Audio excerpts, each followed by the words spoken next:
Meu nome é Tiago, tenho 29 anos, fiz o 21º cursinho para jovens. É uma alegria muito grande poder estar aqui. Primeiro porque eu estou há muito tempo sumido, mas eu tenho um justo motivo, porque o meu trabalho. Então, eu não tenho vindo aqui na escolinha às terças-feiras. Peço desculpas aí aos meus irmãos, mas o motivo é justo. E eu recebi o convite da EB para falar um pouquinho hoje sobre São Pedro e São Paulo. E falar sobre Pedro e Paulo, até pelo fato de amanhã é 29, né? Amanhã comemorarmos aí a solenidade de Pedro e Paulo e também o dia do Papa. Então, o tema dessa noite é Pedro, Paulo e a igreja. Que falar de Pedro e Paulo é também falar sobre a igreja apostólica. Essa igreja que para nós ela é um mistério e que foi fundada pelo próprio Cristo. Eu costumo dizer que a nossa igreja é como uma planta. Ela cresce como uma planta, cheia de dificuldade, mas ela mantém viva no seu seio essa vida que é dada pelo próprio Cristo, que é quem funda essa igreja e quem mantém viva e perene essa igreja. Então, falar de Pedro e Paulo é falar, obviamente, da igreja, dessa igreja apostólica. Pedro e Paulo, eles se diferem na estrutura lógica, mas por meios diferentes eles conseguiram, de uma maneira muito bonita, congregar a única família de Cristo. Então Pedro e Paulo, de maneira diferente, cada um da sua forma, conseguem congregar a única família de Cristo. E portanto nós podemos dizer que a igreja é a continuidade do corpo de Cristo na história. Então eu vou começar falando um pouquinho sobre Pedro. Quem foi Pedro? Pedro é o apóstolo cujo nome é o mais citado na Sagrada Escritura. Pedro nasceu em Betsaida, que era um povoado às margens do lago Genezaré, também chamado de Mar da Galileia. Ao contrário do que muita gente pensa, o Mar da Galileia é um lago de água doce, formado pelas águas do Rio Jordão. Então Pedro nasce em Betsaida e vai viver em Cafarnaum, que era uma cidade que tinha uma importância política, social e religiosa. Era uma cidade grande. O nome de Pedro era Simão. Simão significa em grego ouvir. Algumas traduções em hebraico, Simeão, também significa ouvir. E mais tarde ele recebe o nome de Cefas, ou Pedro. Cefas, no aramaico, que significa rocha, pedra. Então Pedro nasce em Betsaida, vive em Cafarnaum. Segundo a Escritura, Pedro era casado, porque Jesus curou a sua sogra. Então a gente supõe que ele era casado. Ele era filho de Jonas, irmão de André. Diz a tradição que foi apresentado a Jesus pelo seu irmão André. Então Pedro era pescador. Pedro e André eram pescadores. Eles tinham um barco de sociedade, e eles viviam da pesca. Portanto, faziam parte de uma classe inferior da sociedade. Eram pessoas de pouca cultura, não tinham educação, não passaram pela Então, eram pessoas chucros, né? Eram pessoas simples, que não tinham muita educação, que não tinham muita formação. E eu queria fazer aqui,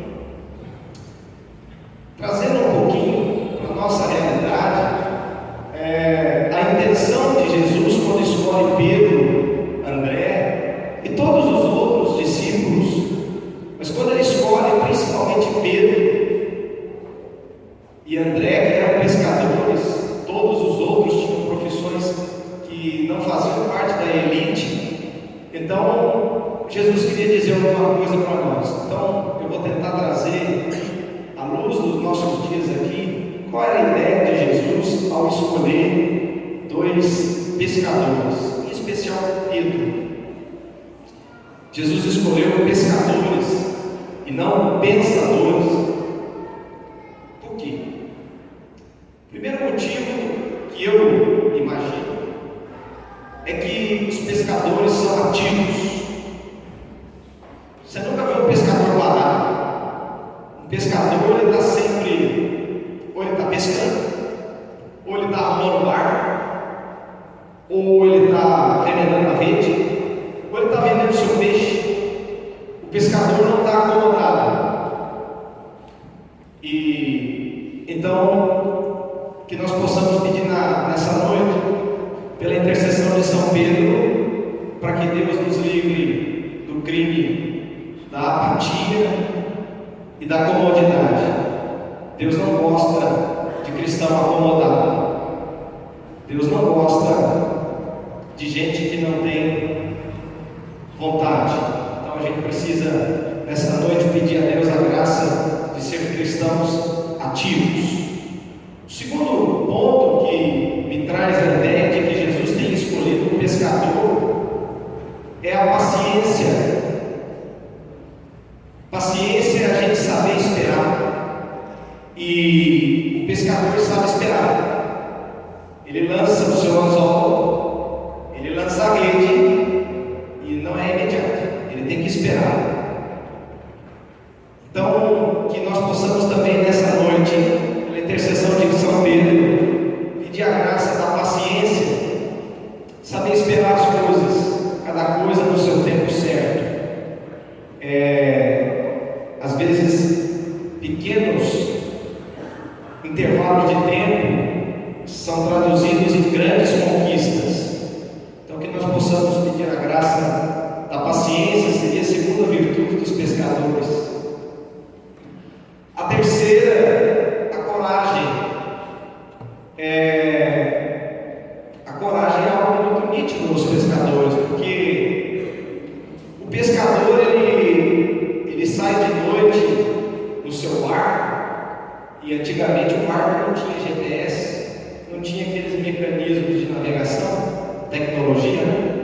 Então o barco era perigoso, eles precisavam enfrentar os perigos do mar, né? O mar revolto, as tempestades, mas o pescador sempre volta, e ele volta com o peixe na mão para garantir o seu sustento. Então, que nós possamos também, a intercessão de São Pedro, pedir a graça de sermos cristãos corajosos, que nós possamos ter a coragem de enfrentar as adversidades da vida e encarar de frente todas essas adversidades, porque Deus não conta com medrosos. Então, que nós possamos nessa noite pedir coragem, um cristão ativo, um cristão paciente, um cristão corajoso. Essas eram as características dos pescadores. E por último, eu vou falar da fé. A fé é a convicção naquilo que não se vê. E o pescador é um homem de fé, porque ele lança a rede, ele lança o anzol, e ele não consegue ver o que tem embaixo, mas ele acredita que ele vai conseguir alguma coisa. Ele acredita que alguma coisa vai beliscar ali a sua isca. Ele não tem nada em vista, ele só tem a certeza de que alguma coisa vem. Essa fé é natural. E a fé sobrenatural é aquela que a gente tem ao obedecer a Deus sem reservas, sem pensar nas consequências. Quem participou da liturgia de domingo, primeira leitura, falava do profeta Elias e de Eliseu, e o Evangelho falava do homem que queria seguir Jesus, pediu para enterrar o seu pai morto primeiro. Jesus disse a ele: olha, que os mortos enterrem seus mortos, né? Quem põe a mão no arado não olha para trás. Então nós possamos pedir a fé nessa noite, a graça da fé de lançar as nossas redes e acreditar que alguma coisa vem, não deixar de viver pela fé. E a nossa fé está aqui no altar, o sacrifício que acontece no altar, a cada missa celebrada, para que nós possamos, como Pedro, lançar as nossas redes no altar, lançar as nossas redes no altar, crendo que grandes peixes virão. Interessante que rede, pescador, tem a ver com muita coisa dentro da nossa igreja, né? Eu olhei para o altar agora e vi que o manto de Marília está cheio de peixe, né? Então, aqueles pescadores acreditaram, né? Então, fé, coragem, ativo, e a gente precisa pedir a Deus nessa noite, pela intercessão de São Pedro, pescador, essas graças. Eu acredito que Jesus escolheu esses homens pescadores, não foi por acaso. Não foi por acaso que ele escolheu pescadores e não pensadores. Jesus é fantástico, né? Eu fico pensando como ele consegue escolher as coisas loucas deste mundo para confundir as coisas sábias e escolher as coisas fracas deste mundo para confundir as fortes.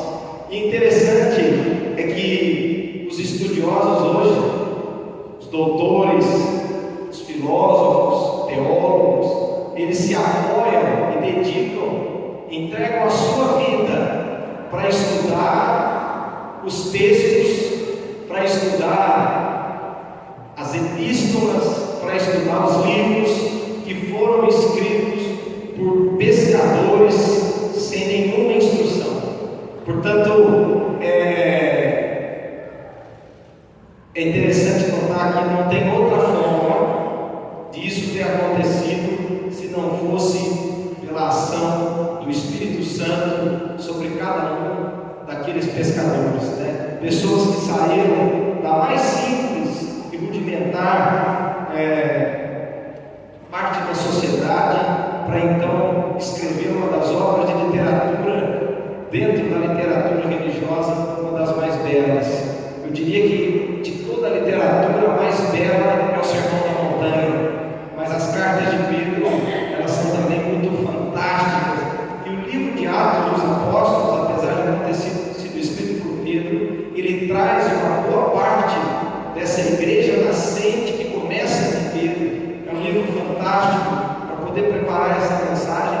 Eu estava estudando bastante o livro de Atos dos Apóstolos. Eu convido a todos a fazer um estudo desse livro, que é um estudo que vale muito a pena, um estudo fantástico, que traz um pouquinho dessa essência do cristianismo, que começa na igreja nascente, na igreja primitiva, lá com Pedro, lá com Jesus, e persiste ainda nos nossos dias aqui hoje. Então é interessante como esses homens foram inspirados pelo Espírito Santo. Então Pedro era um pescador, um homem simples, e Pedro era um homem de contrastes. Talvez se Pedro tivesse ido a um psicólogo, ele teria dito que Pedro sofria de volatilidade, talvez ele fosse bipolar, porque Pedro era um cara de contrastes, era um homem de contrastes, né? Certa vez em Cesareia de Filipe, Jesus perguntou para Pedro: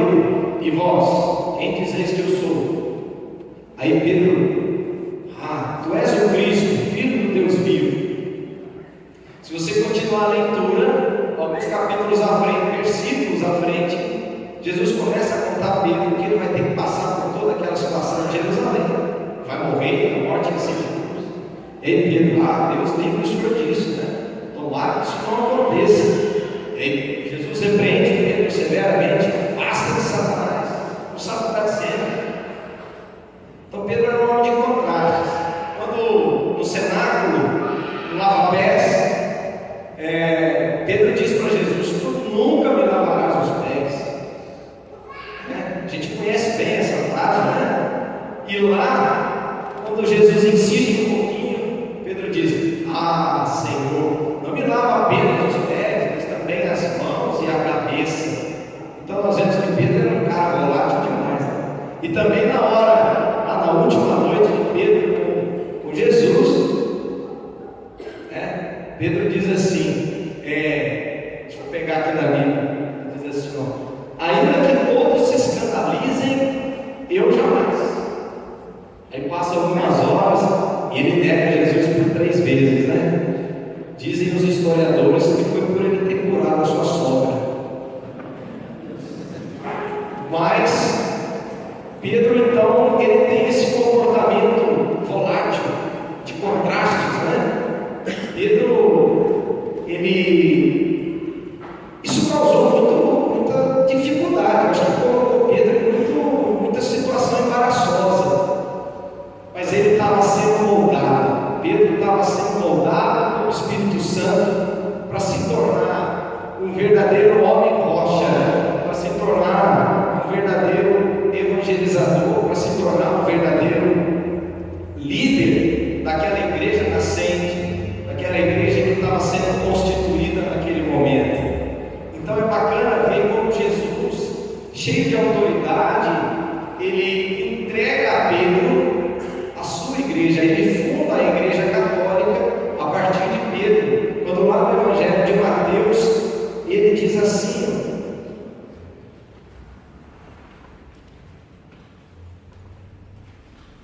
eu te declaro, tu és Pedro, e sobre essa pedra eu edificarei a minha igreja. Essa palavra minha, ela é importante, porque a tradução dela é única. É única em qualquer língua, grego, aramaico e hebraico. Minha. Jesus, ele diz com autoridade: eu estou aqui fundando a minha igreja. Isso não significa que ele não esteja presente nas demais, mas ele funda a sua igreja. É o próprio Cristo que fala no Evangelho de Mateus: as portas do inferno não prevalecerão contra ela. Portanto, a nossa igreja vive mais de 2000 anos, passou por boas dificuldades e ainda passa, mas essa igreja nunca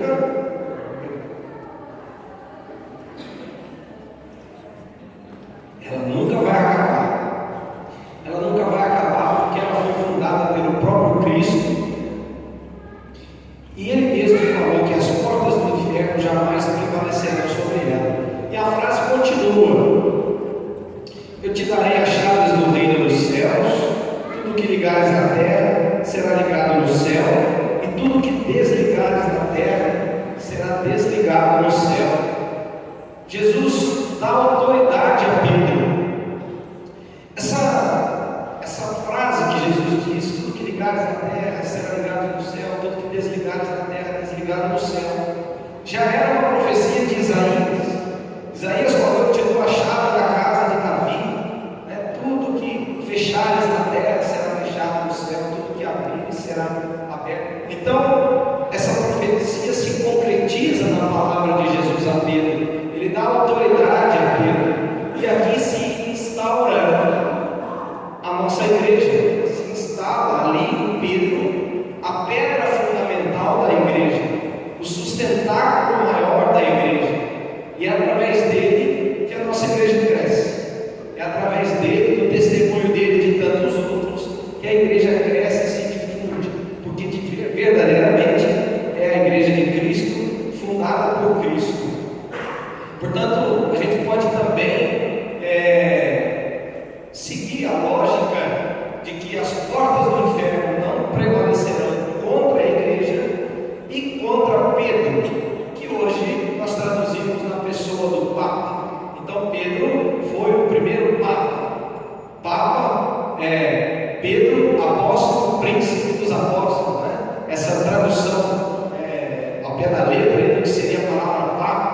apesar de que há controvérsias, pode dizer pastor, né? Aquele que conduz o rebanho, mas ele é o vigário de Cristo na terra, é aquele que representa a pessoa de Cristo na terra, portanto ele tem a autoridade de Cristo na terra. E essa época e esse momento, quando celebramos a pessoa de Pedro, é também a hora de celebrar a pessoa do Papa, que para nós cristãos católicos é uma figura muito importante, porque ela representa a autoridade de Cristo na terra, na pessoa do Papa. E o Papa Francisco, ele tem pedido muito. Eu me lembro que quando ele foi escolhido pelo Colégio de Cardeais para ser o novo Papa da Igreja, antes de dar a bênção sobre o mundo, sobre Roma, ele pediu a todos que dessem a bênção sobre ele. Ele sempre disse: rezem por mim.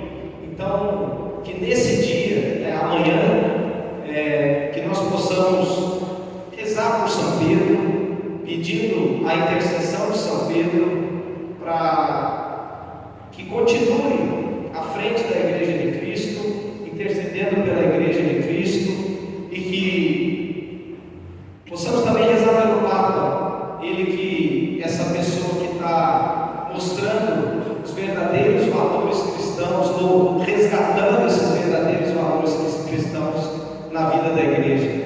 Então que nós possamos no dia de amanhã rezar pelo Papa. E é também na solenidade de São Pedro, em que se destina o óbolo de Pedro, todo o dinheiro arrecadado das igrejas no dia de amanhã, ele é destinado às obras de caridade, que o Papa então organiza. Então amanhã, dia 29, solenidade de São Pedro. Então Pedro tinha autoridade, essa autoridade era reconhecida pelas pessoas, reconhecida como o chefe da igreja, e que dele sairiam todos os sucessores à frente da igreja. Depois do dia de Pentecostes, quando Pedro recebe o Espírito Santo, então ele começa a pregar. Diz que ele converteu não sei quantos mil homens no mesmo dia, numa pregação. Então Pedro, as pessoas iam até Pedro, queriam ouvir Pedro, e ele recebeu do Espírito Santo o dom. Ele conseguia falar e ele conseguia se expressar, porque ele recebeu essa missão do Espírito Santo, apesar de ser um pescador. Como é que um pescador conseguiria falar da forma que Pedro falava, escrever da forma que escreveu? Não tem outra forma que não seja pela ação do Espírito Santo. E Pedro, ele vai a Roma, foi preso várias vezes. A Escritura, o próprio livro de Atos, cita que os cristãos oravam por ele. Portanto, esse costume de orar pelo Papa é um costume já na Escritura, onde os cristãos oravam por Pedro. E Pedro sai, consegue escapar da prisão, o anjo vai e liberta Pedro. Mas no domínio de Nero, Pedro ele é preso.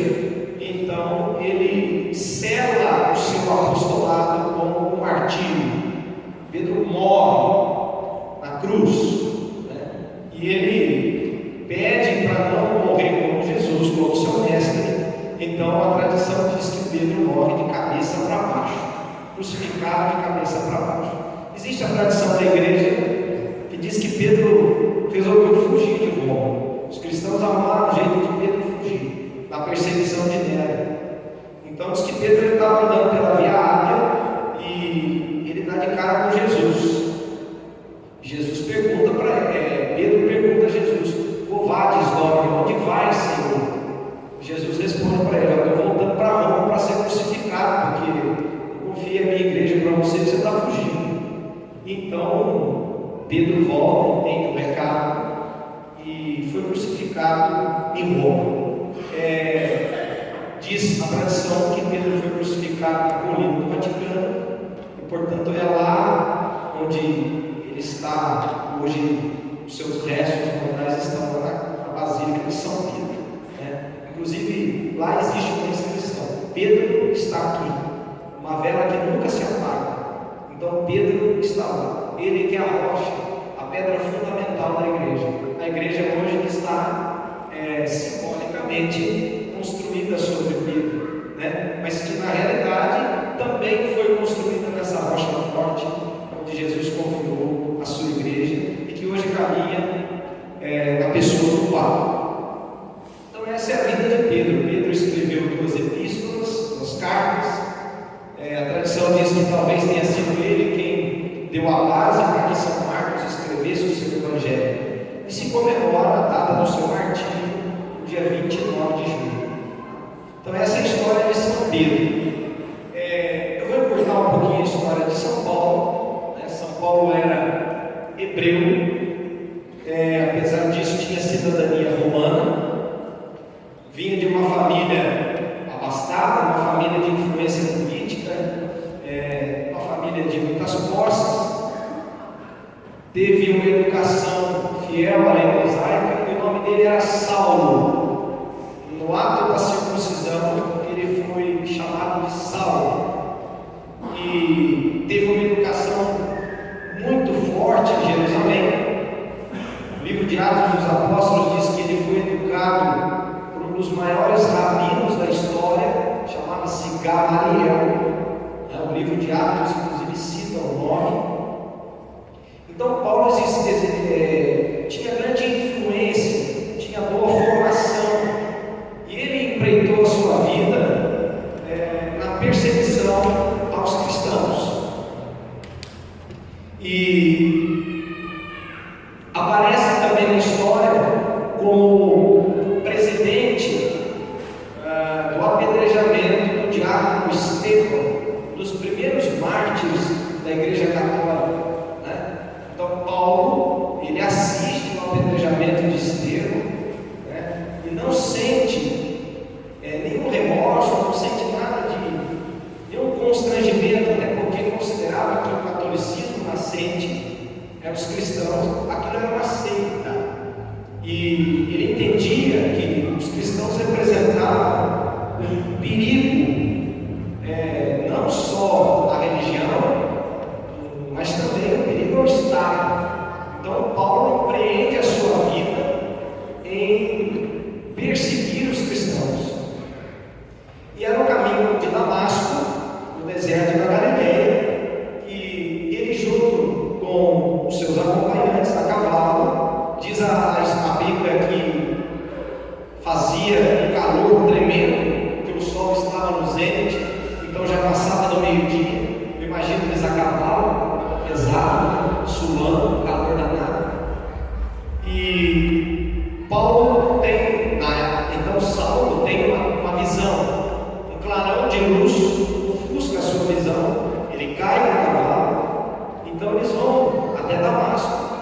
Ele fica ali 3 dias sem enxergar, rezando sobre aquela visão. Aquela visão, ele escuta uma voz que diz a ele: Saulo, Saulo, por que me persegues? Ele responde: quem és tu, Senhor? Eu sou Jesus, aquele que tu persegues.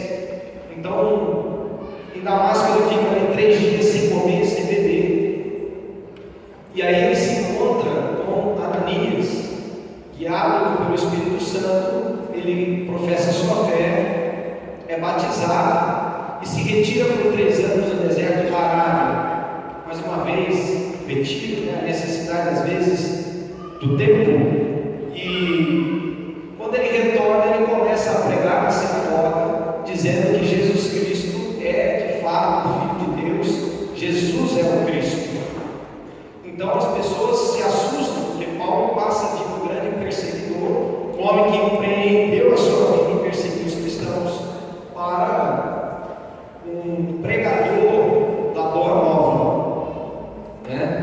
Paulo escreveu uma série de cartas, pregou na Ásia, na Grécia, Jerusalém, Roma, escreveu cartas aos Tessalonicenses, Colossenses, Filipenses, Timóteo, Fílemon,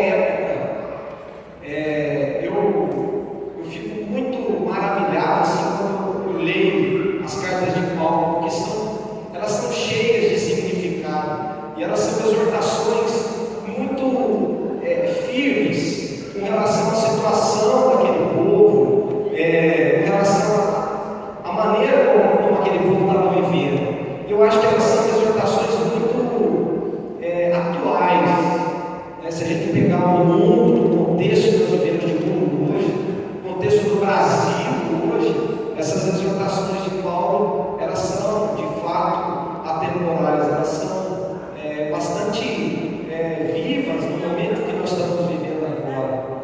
E vai valer por todas as gerações.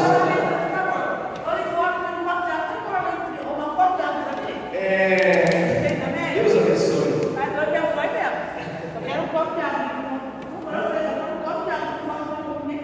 Torneira aqui tem água?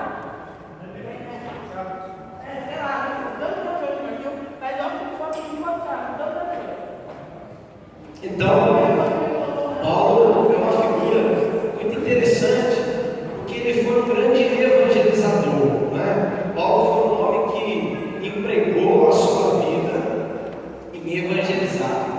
A missão apostólica de Paulo, ela é muito bonita e ela tem grande parte na difusão do cristianismo, né? Paulo morreu decapitado, né? Paulo, como era cidadão romano, então ele não foi crucificado, Paulo foi decapitado pela espada. Se comemora São Paulo no dia 25 de janeiro, data da sua conversão, e no dia 29 de junho, data do seu martírio, né? Por isso a solenidade de Pedro e Paulo. Paulo não foi um discípulo de Jesus, ele também ele não teve com Jesus, ele não viu Jesus, ele não viveu, ele não foi testemunha ocular de Jesus, mas podemos dizer que ele foi o 13º depois de Matias, ou o 14º discípulo, e ele mesmo fala que ele fez mais do que todos os discípulos juntos. Mas aí ele termina a frase: ai de mim se não tivesse feito, ai de mim se não evangelizar, né? E Paulo, ele fala que talvez ele não possa nem ser comparado a um apóstolo. Diz o livro de Atos dos Apóstolos que Paulo deve ter percorrido mais de 16 mil quilômetros a pé ou de barco, pregando o Evangelho de Jesus Cristo. Então, Paulo, ele foi um homem de grande importância para nós cristãos. Por isso a igreja reconhece e celebra Paulo na data do dia 29 de junho. Então, eu acho que celebrar Pedro e Paulo é celebrar essa igreja, porque são de fato duas colunas, dois sustentáculos da nossa igreja, né? Que dão base, estrutura para a igreja católica, essa igreja na forma como nós conhecemos hoje. E tudo que vem para nós hoje, essa tradição, vem através do que foi ensinado por Jesus e difundido através de Pedro e de Paulo. Paulo mesmo diz que foi ter com Pedro para ver se tudo aquilo que ele estava fazendo era de fato como Jesus tinha ensinado. Ele fala: tudo que vi foi o que eu vi. Ou seja, tudo que ele ouviu e estava repassando, ele estava pregando, era de fato o que tinha acontecido e o que foi pregado ali por Pedro e por todos os outros cristãos primitivos.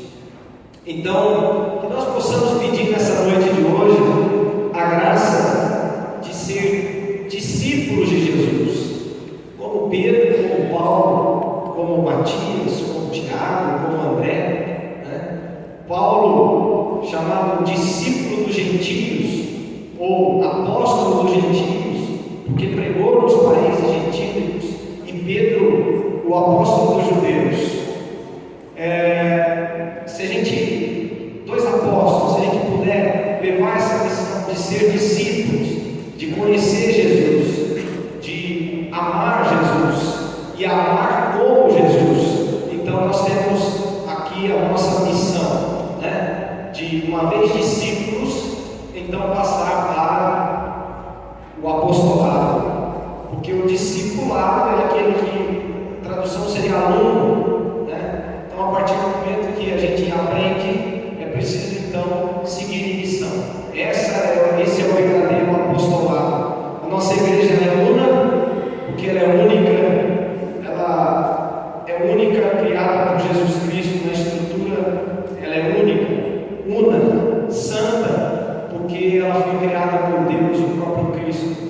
Apostólica, porque deriva dos apóstolos, dos ensinamentos dos apóstolos, e a sua missão é evangelizar o que foi ensinado por eles.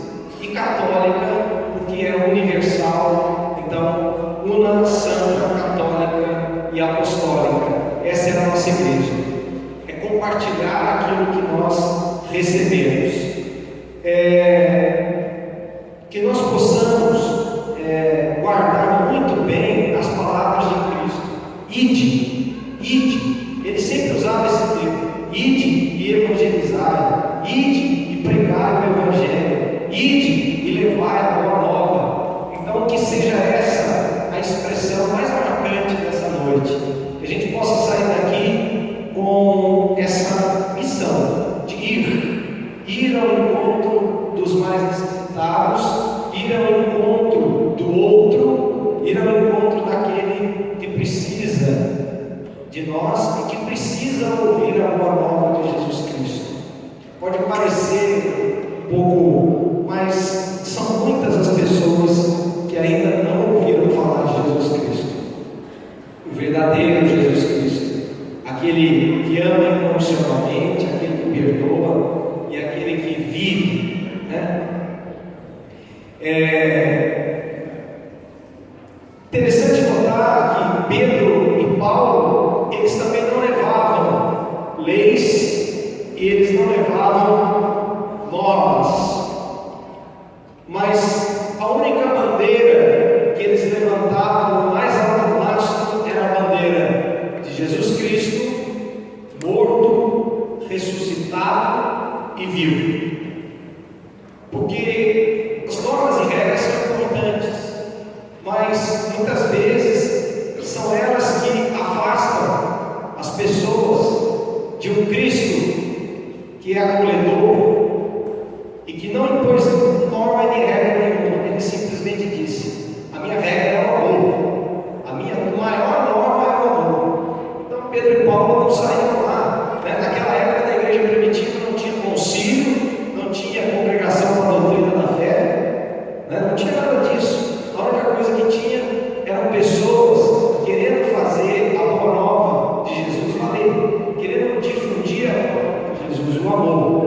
Então eles colocavam como a sua bandeira Jesus Cristo morto, ressuscitado e vivo.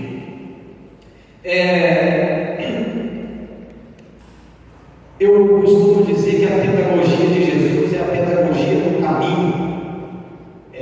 A pedagogia do caminho, a pedagogia daquele que anda, porque Jesus sempre falava, né? Eu sou o caminho, a verdade e a vida. Os apóstolos eram conhecidos como aqueles do caminho, porque Jesus era o caminho para aqueles que seguiam Jesus. Então a pedagogia de Jesus é a pedagogia do caminho, é a pedagogia daquele que acolhe, é a pedagogia daquele que anda. Por isso, eu acho que ele escolheu o pescador, porque eles eram ativos, eles estavam sempre no caminho, né? Eles não estavam parados, eles não estavam ali tranquilos, né? Ficar por aqui, está tudo bem. Eles eram pessoas ativas. Então, ao invés de Jesus se fechar numa sinagoga ou numa sala de aula e ali exercer o poder do saber, ele rompe as formalidades e se torna um pregador ambulante.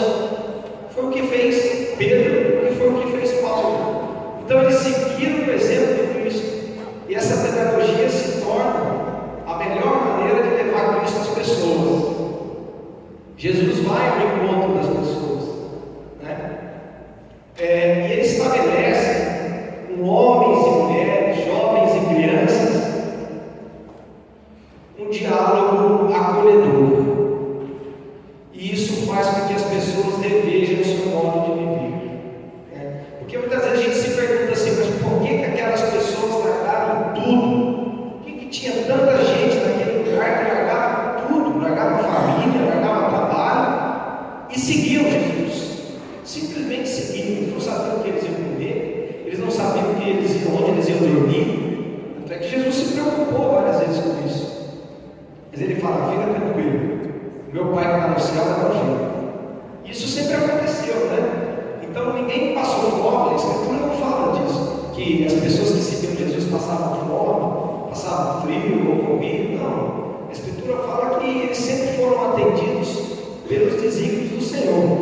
Então, é preciso ter esse diálogo acolhedor. É dessa forma que Jesus queria que os primeiros cristãos fizessem. Os encontros com Jesus são transformadores. Eles são transformadores porque eles despertam uma fé nova. E quer ver como é que o encontro com Jesus é transformador? Nós somos cursivistas. O último foi de mulheres, não foi? Tem uma mulher que fez o último cursivo aí. Se tiveram um encontro com Jesus fazendo esse cursinho, ele foi transformador. Todos que estão aqui tiveram um encontro com Jesus no seu cursinho, e esse encontro é transformador, porque essa pedagogia do caminho, ela não tem como dar errado, porque ela coloca no coração da pessoa uma fé nova, uma fé viva, uma fé pessoal. Ela coloca no coração das pessoas uma fé concreta, né? Então a gente vê de fato um Jesus acolhedor, um Jesus que acolhe, um Jesus que perdoa, um Jesus que se coloca de braços abertos para receber qualquer um, independente do que tenha acontecido. Ele traz o perdão, ele acolhe novamente, ele abraça. Então Jesus não somente ensina, mas ele apresenta um estilo de vida. É um jeito que comove e anima. Comove e anima. Porque a gente é capaz de ir ao encontro dele. A gente fica comovido com a história de Jesus e com os ensinamentos maravilhosos que ele nos dá. E a gente sai animado para distribuir a boa nova aos outros irmãos. Então essa é a missão que Pedro e Paulo deixam para a igreja. E essa é a missão nossa, como cristão, como cursivista, como evangelizadores. Por isso é que todos aqueles homens e mulheres largaram tudo e seguiram Jesus, por onde ele fosse. Essa é a pedagogia do discipulado. Então, por meio de Pedro e por meio de Paulo, eles congregaram a única família de Cristo, que é a igreja. Então, que nós possamos sair daqui hoje com algumas tarefas. Primeiro, rezar sempre pela nossa igreja, para que ela se mantenha una, santa, católica e apostólica. Nossa igreja nunca vai acabar, porque ela foi criada pelo próprio Cristo, e as portas do inferno jamais prevalecerão sobre ela e sobre o Papa. Orígenes, que era da igreja primitiva, uns que escreveram muito sobre a igreja primitiva, ele diz isso: a verdadeira também é para o Papa. Então muitos têm tentado destruir a figura do Papa, mas não vão conseguir, porque a figura do Papa é a figura de Pedro, e foi na figura de Pedro que Cristo funda a sua igreja. Lembre-se, Pedro é a rocha, e a rocha é aquilo que dá sustento. Portanto, a nossa igreja ela foi construída numa rocha firme, e ela não vai ser abalada. Então nós vamos rezar sempre pelo Papa, pelas intenções do Santo Padre, pela nossa igreja, pedindo a Deus que nos mantenha sempre como os pescadores, ativos, corajosos, pacientes, com fé, com esperança, com amor, e que através dessa história de Pedro e de Paulo, que eles possam interceder por nós, na nossa missão, na nossa vida como cursivista, e que a gente possa evangelizar os ambientes desse mundo, a gente possa levar a boa nova, o Evangelho da graça de Deus a todas as pessoas que esperam ansiosas por conhecer esse Jesus maravilhoso, essa igreja que acolhe a todos de braços abertos. Então, que nós possamos nessa noite pedir a graça de ser pessoas dedicadas ao serviço do Senhor, que nós possamos colocar a mão na arada, mas não olhar para trás, como Elias, tantos outros, nós possamos largar tudo e seguir Jesus, né? É lógico, no contexto humano isso seria impossível nos dias de hoje, para que nós possamos abandonar todas as nossas vaidades, tudo aquilo que ainda nos prende e seguir o caminho do Senhor. Louvado seja o nosso Senhor Jesus Cristo.